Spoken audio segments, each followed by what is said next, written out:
Peace. I wanted to make a video blog and talk about a few books that I have. I read a lot and I love books. And a long time ago, I used to make video blogs about books, and I stopped doing that. And I don't know why, because I really enjoyed doing it a long time ago, and I just stopped doing it. And I just thought to myself, I wanted to make video blogs about books again and just explain certain books because I think it could help certain people, you know? Because a lot of times people, they're looking for something and they don't know where to find it, and you could find a description of it in a book somewhere, and you could be like, well, if you read this book, it will help you find what you're looking for. So I think that's pretty cool and everything. So the first book I want to talk about is an amazing book. This book is so amazing, it's hard to describe it in words, what's inside it, what's it about, what it pertains to, but it has to do with the landscape. It has to do with like the mountains, the streams, the lakes, the bogs, the glens, and the trees, and the sky, and the clouds, and it's just nature as a whole, And the book is called Anakara. And the word Anakara, that's a Gaelic word, and that Anakara means soul friend. And basically, it's written by a guy named John O'Donohue. He died a long time ago. He was a Catholic priest for like 20 years, and he left the Catholic Church, and he became this mystic, wandering poet that lived on the landscape, in the landscape of Ireland. He's an Irish guy, and he just noticed all this beautiful stuff in nature, and he just started writing about it because he's such a natural gifted, you know, poet person that writes poetry. He just entwined it into poetry. So the way he explained the landscape, the way he explained the human condition is such a beautiful poetic way. You can find all his quotes on Instagram. He has his own page and stuff, or everyone has their own page, but it's all his quotes and everything, and it's pretty amazing. Or his quotes singly stand out on its own, but when you put them all together into a book, it's just pretty amazing and stuff. And the thing that the most I love about this book is it describes something that's primal, that's in every human person, and that is the longing to have a friend. And a lot of people, I don't even think they really know what that word friend means or friendship. People use it in pop culture, but it means a few different things. And to me, it means something that's unbreakable, something that can't be taken away or destroyed, diminished. It's almost like energy, if you will, the energy of humans, and everyone wants that. Everyone wants a good friend, more so than a partner or lover. They want a best friend. And so when you think about the sacred, the profound, and the friendship and the soul friend, that we long for, he says that it's not another person, it's actually the landscape, And I can attest to that now because I live in the Great Plains right now. I live in the country, and I remember like a while back when I was living in downtown Boulder, I would drive out to the plains. I would go to like Aurora, not Aurora, to Longmont and places like that. And I remember I would feel this feeling, and I couldn't quite explain what this feeling was about. I know that I felt this feeling, and I know it had to do with the landscape, it had to do with something. And now that I live out here, I know what it is now. I know that there's this like sacred energy, and the fact that everything's flat and there's so much space. It's almost like your soul and your spirit is just kindness everywhere, flows out of you, and it just embraces the landscape, and it's just far reaching in all the different directions. It's pretty amazing, And I didn't.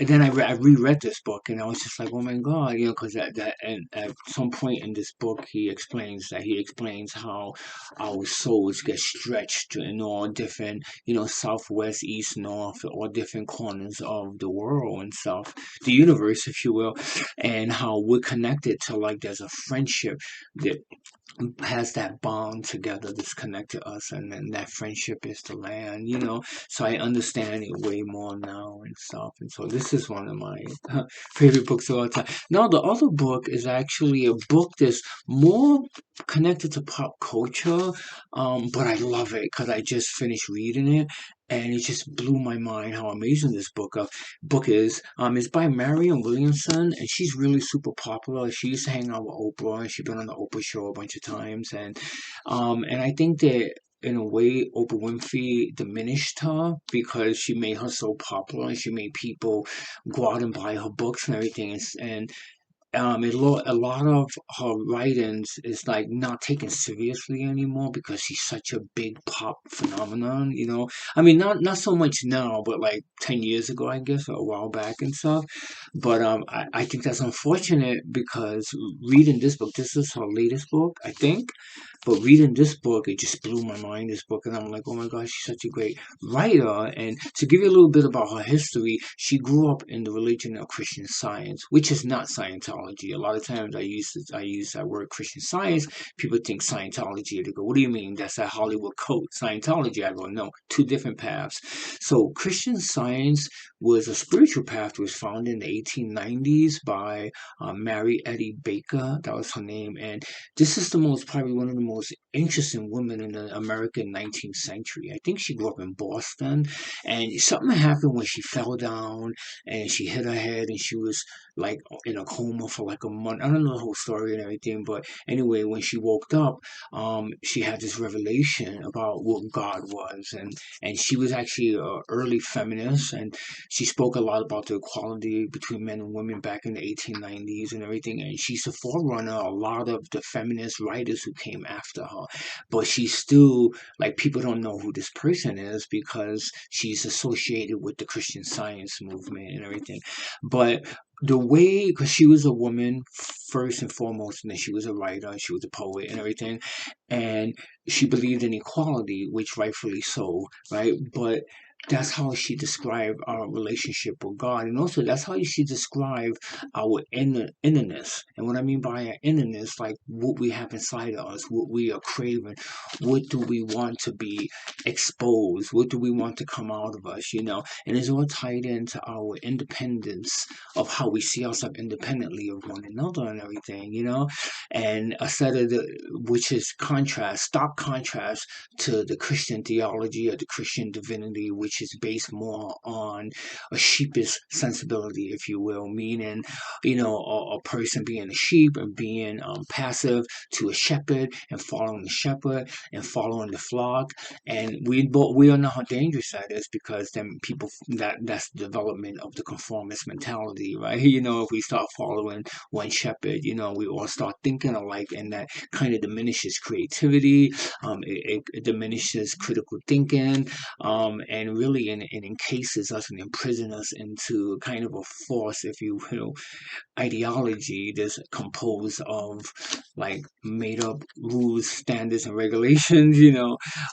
So I think I'm a fan of individual thinking. I'm a fan of critical thinking, independent thinking, and I think it's cool if someone's able to take a spirituality that is very kind of studious and very, very uniformed and just making it more chaotic, if you will, and very anarchistic, and that's what I like about that path. But I know I went way off. Um, so that's the Christian Science path, and so she studied that. She grew up in that faith, and so she's very independent minded.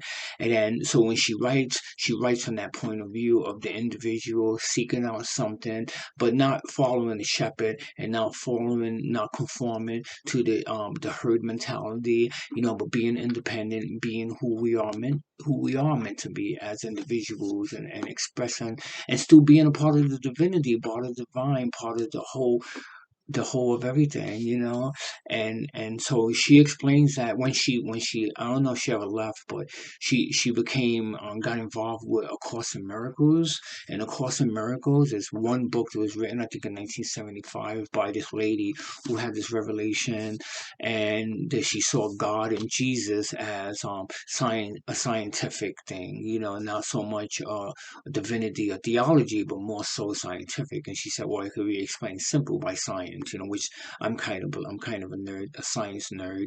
So I believe in that as well and everything.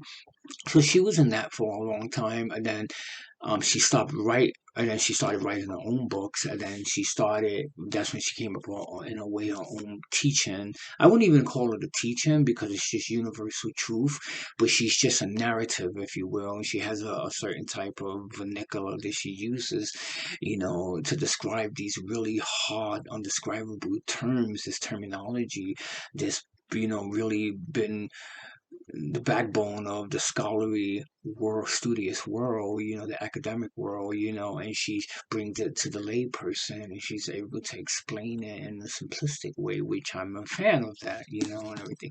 I love complicated stuff, but I also like things that a child can understand, because if a child can understand it, then us as adults, we can understand it, but the children have to understand it first and everything.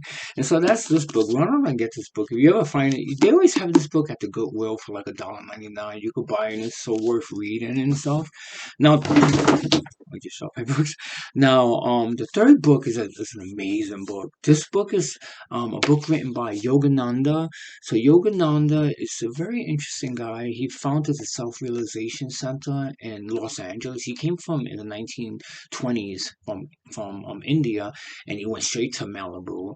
And all the like rich people loved this guy, and he built this temple. And when I lived in Los Angeles, I used to go to that temple, and it blew my mind how beautiful this temple was. And what's interesting about this guy is his religion is like a hodgepodge of many different paths, but he just entwines them beautifully. He just puts them all together, and it's just easy to explain. And the way he breaks it down, there's this systematic way of how he approaches divinity, which I think that divinity, is a really hard thing to teach because it's part of the divine, and it's like it's always rears to the left or to the right, it either gets really super conservative or it gets way, way super liberal. It's hard to find the middle ground to explain divinity, but I think this writer does it. It like talks about offensive stuff while about offending people, if you know what I mean. Um, and this book is called In the Sanctuary of a Soul. I have like 5 books by this person. And this person had a woman who followed them. And after he died, she took over. She became the president of this organization, the Self-Realization Center. And she became a writer. And I have her books. And her books are amazing because her books are more tied into like the goddess. And it's tied in more to like feminism and so on and so forth. But there's this pervasive gentleness throughout his writing. It's almost like non-gender the way he writes. He's obviously a male. Yogananda is a man, but the way his approach to literature, his approach to writing, his approach to his linguistic style, it's very like transcendental, if you will, for lack of a better word and everything. And the book he written the book, a yogi, about a biography of a yogi.